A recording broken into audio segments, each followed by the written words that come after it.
Bonjour à tous nos paroissiens et paroissiennes de la mission Bellechasse et de Chemin.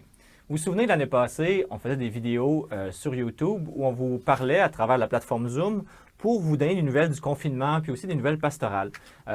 Cette année, récemment, on a rencontré des leaders locaux, une vingtaine à peu près, qui tiennent leur communauté à bout de bras. On a senti leur solitude, leur isolement. Ils nous ont dit qu'ils voulaient une plus grande proximité avec l'équipe pastorale et avec nos pasteurs en particulier. Alors, on essaie de soigner un peu nos messages vidéo pour 2022. Aujourd'hui, on est en studio chez Salut Média et on est avec Thomas et Alex. Ils vont nous parler de deux sujets intéressants, c'est-à-dire toutes les difficultés de communication qu'il y a pu y avoir dans les dernières semaines par rapport aux règles sanitaires à respecter. Alors, Thomas va nous en dire quelques mots et ensuite, Alex va nous parler des messes qui ont eu lieu à l'extérieur ces derniers temps, qui ont été des belles activités pastorales, qui ont été appréciées par beaucoup de gens.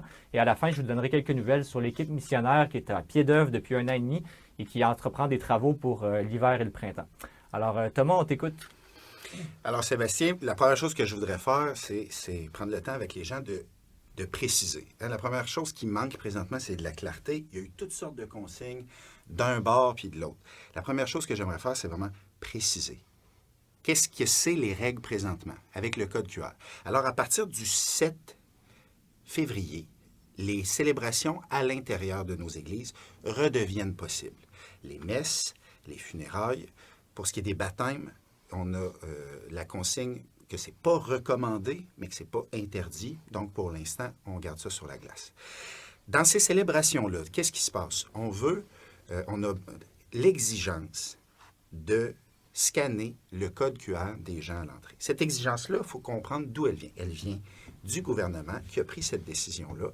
Et nous, on suit les consignes du diocèse dans son rapport avec le gouvernement. Il faut savoir qu'il y a une vidéo extraordinaire qui est sortie il y a quelques jours de la part de notre diocèse qui explique pourquoi on entre dans cette exigence-là, mais aussi les efforts qui sont faits pour retirer cette exigence-là, qui crée beaucoup d'incertitudes, qui crée beaucoup de divisions dans nos communautés. Donc, pour l'instant, on y va avec ce que le diocèse nous propose, c'est-à-dire on scanne à l'entrée le code QR. Alors, à ce sujet-là, il y a eu beaucoup de confusion autour des bénévoles et des employés. Ce qu'il faut comprendre, c'est qu'au niveau de la loi du Québec, la loi du travail, gérée par la CNSST, on n'a pas le droit au Québec d'exiger, dans notre contexte à nous, le passeport vaccinal pour les bénévoles et pour les employés. Alors, la question ici, c'est pas de se demander est-ce que c'est cohérent que quelqu'un qui veut aller à la messe ne peut pas y aller parce qu'il n'est pas vacciné, mais que le bonhomme qui va le scanner lui-même, il n'est pas vacciné. Est-ce que ça crée toutes sortes de situations qui n'ont pas beaucoup de bon sens? Effectivement. Ça crée ces situations-là un peu partout dans la société présentement. À la SAC, quand vous allez acheter votre gros gin pour passer à travers de la semaine, il y a la même chose qui arrive. Vous êtes des fois scanné par quelqu'un qui est peut-être même pas vacciné lui-même. Alors, est-ce que cette situation-là est étrange? Certainement.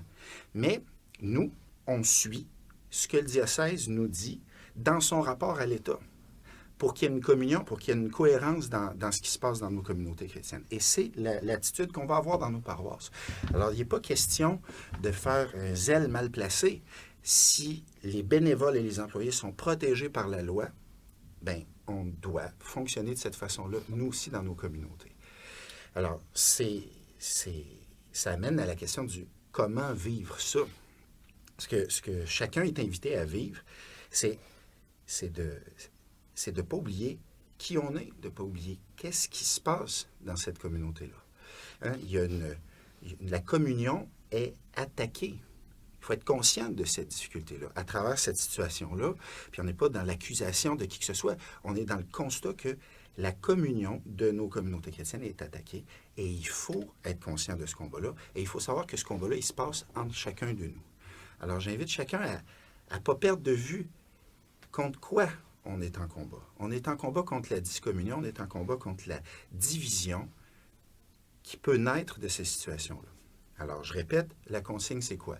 Les gens qui viennent à nos célébrations doivent être scannés comme c'est exigé par la santé publique, mais nos bénévoles et nos employés, quels qu'ils soient, sont protégés par la loi et le gouvernement a été clair là-dessus.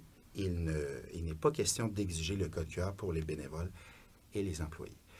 Alors, ça amène à la question des gens qui ne sont pas vaccinés puis qui se cognent le nez à nos églises. Et c'est pour ça que, c'est pas qu'on les revire de bord, c'est que dans nos paroisses, dès le départ, on a trouvé ça extrêmement important que ça ne soit pas juste un revirage de bord, mais que ce soit une invitation à célébrer autrement puis ailleurs. Donc, Alex, tu peux nous parler de l'initiative que tu as prise dans MBE depuis quelques semaines maintenant pour avoir des célébrations inclusives, que tout le monde soit le bienvenu sans discriminer personne. Absolument. Ben, nous, on a commencé un peu après l'introduction du passeport vaccinal à faire des messes extérieures parce que nous, on se posait la question comment garder l'unité du corps du Christ là, entre vaccinés et non vaccinés. Et alors, on a commencé ces messes extérieures, mais notre difficulté, c'est la météo, évidemment. Là, on est en plein hiver, il fait froid. On se disait comment faire pour permettre la participation aussi de nos paroissiens plus âgés. Là. Alors, on a eu l'idée de placer l'autel dans la galerie, disons, du presbytère. Et des gens peuvent assister en étant à l'extérieur, tout de suite en face de l'autel. Mais il y en a d'autres aussi qui peuvent écouter cela dans leur radio, dans la radio de leur voiture, parce que nous avons placé un émetteur FM qui, dans le fond, transmet le son du chant et de ce que le prêtre dit, là, de tout ce qui se fait en avant. Ça fait des célébrations extraordinaires parce que ça a commencé déjà, la première chose que je veux dire, à réaliser là, ce que nous, on espère pour l'avenir de l'Église, c'est-à-dire une plus grande communion, unité entre des différentes communautés locales, parce que là, les gens n'ont pas eu le choix que de se déplacer.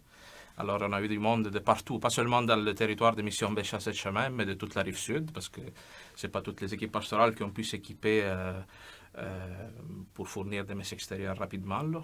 Alors, il y a eu ça. Il y a eu une joie. Là, on n'est pas dans un contexte comme rigide là, dans les bancs d'église où personne ne peut bouger. On a vu que c'était facile pour les familles avec des enfants, par exemple, juste de les laisser jouer dans la neige. Là. Ils se sont même installés une petite glissade à côté de l'hôtel. C'est super cute. Là. Alors, c'était très festif. On a vu comme une église nouvelle apparaître. Et puis, ces célébrations-là, il y avait vraiment une joie des gens. Une joie de voir que l'Église, dans le fond, est à leur service. Que l'Église sort un peu de son confort, là, de ses habitudes, qui s'ajustent. Il y en a beaucoup aussi qui pensent que l'Église est comme pas capable d'utiliser les technologies. Il y en avait plusieurs qui étaient surpris de voir qu'on avait un émetteur FM, qu'on pouvait écouter la messe dans leur char. C'était comme, oh, l'Église qui se mobilise même dans les technologies. Ben oui, on est en 2022, même l'Église catholique s'ajuste à ce niveau-là. Et on a eu une implication de nos leaders chrétiens pour la musique, pour le chant, pour la lecture. Alors, on a vu vraiment les gens se mobiliser.